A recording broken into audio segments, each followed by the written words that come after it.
lot of games were released in 1985, but this is the one people remember, and for good reason. I mean, this is a game that changed games moving forward, and defined them for a whole new generation. And it did that because it was really the perfect game for its time. In fact, Mario kind of has a history of that. Right game, right time, right audience. When 2D platformers were at their peak, and people equated gaming with side-scrolling, we got the Citizen Kane of running and jumping.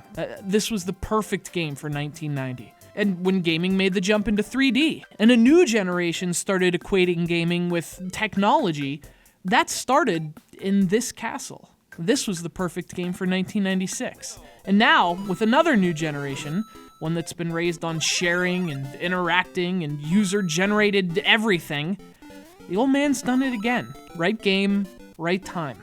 And even though the audience now is very different from the one that embraced him 30 years ago, it's still an audience that, at its core, just wants to have fun. 30 years ago, the proof was Cyndi Lauper and Super Mario. That's still half true.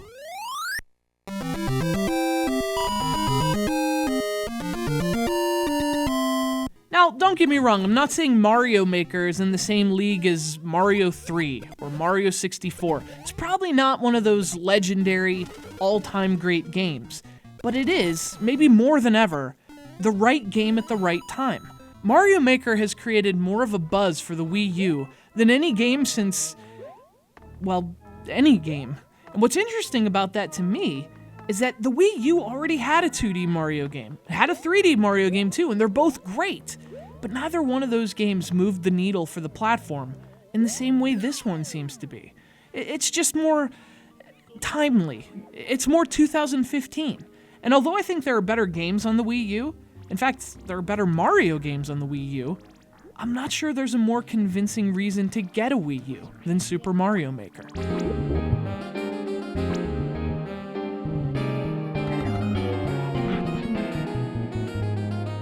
So what is Mario Maker? Well, it's a Mario Maker. Kind of self-explanatory, but also kind of deceiving because there's a lot more to it. See, the game's basically split in half. You can make or you can play. And that second one's important. We'll get to that in a minute. But right now, let's start with the game's namesake, the make half of Mario Maker. Because what's basically happened here is Nintendo's opened up the toolbox and said, okay guys, your turn. Now this is obviously Mario Maker's main draw. I mean, you have at your disposal a set of tools that lets you create your own Mario levels. And we're not talking like your own Mario-esque levels. You know, what makes this game so cool is the authenticity of the experience. You're using real Nintendo design elements to make Mario levels that, if you're good, feel real. They kind of feel like unused levels that you somehow unlocked with a Game Genie or something. And not only is the level editor authentic, which is great, it's also two other things. It's easy to use, and yet surprisingly robust at the same time. I mean, the interface is super intuitive. You just drag and drop, but you can make some really incredible stuff. I mean, you see the levels that other people have created, and it's like, holy crap, how is this stuff even possible?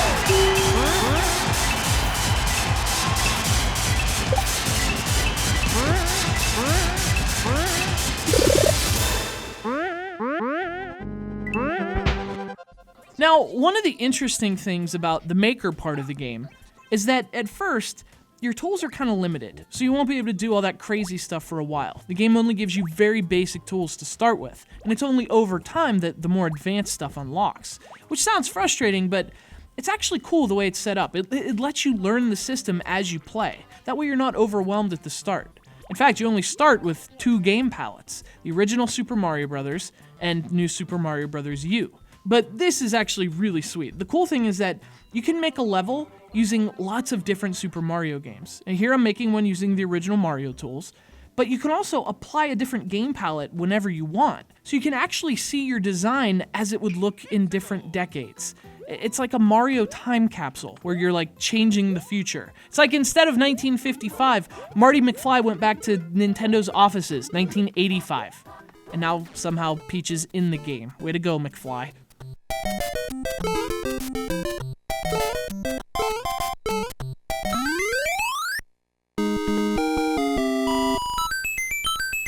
So the Maker is really cool. Obviously, it's the draw of the game. But what surprised me about the game is the play part. See, I didn't think this game would be for me because I'm not really a make-my-own-levels kind of guy. But then I found out that you don't have to be to like Mario Maker. In fact, theoretically, you could never make anything and still get a lot out of this game. That's the play part. See, as people make levels, they can upload them to this online course world. You can mess around in there for hours just trying out different creations. It's kind of like, it's really like playing a new Super Mario game every day, because there's an almost unlimited amount of new levels being made. You can browse them based on popularity, or the game can actually group them together in like a little Super Mario game, or you can even browse by designer, and it's really awe-inspiring to see what some of these people are making. But my only complaint is that, as always with these kind of user-created levels, they're sometimes less about this fun play experience than, hey, look at this thing I made. You know, so like, people make a lot of these music levels where Mario kind of moves automatically and it plays a song as he goes. Those are amazing, but after a while it's like, hey, I kind of want to play something. You know, I kind of want to, I mean, it is a platformer, right? So if there's any complaint that I have about the play part, it's that the user-created stuff, while always amazing to see, isn't always fun to play. Not that there's anything wrong with that.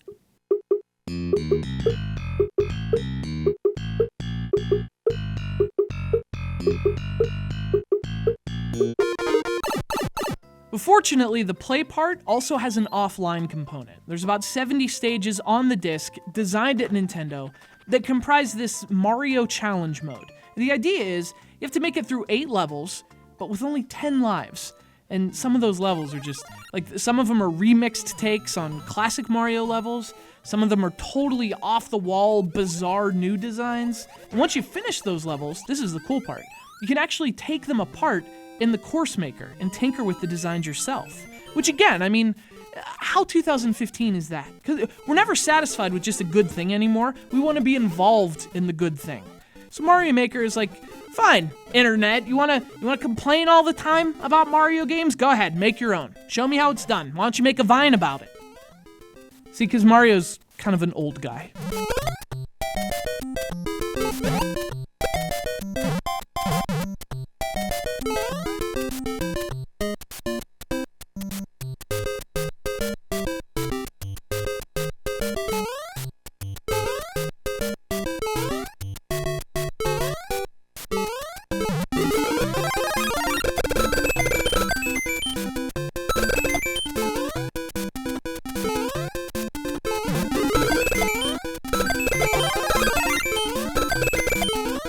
You know, to me, that's the amazing thing about Mario Maker.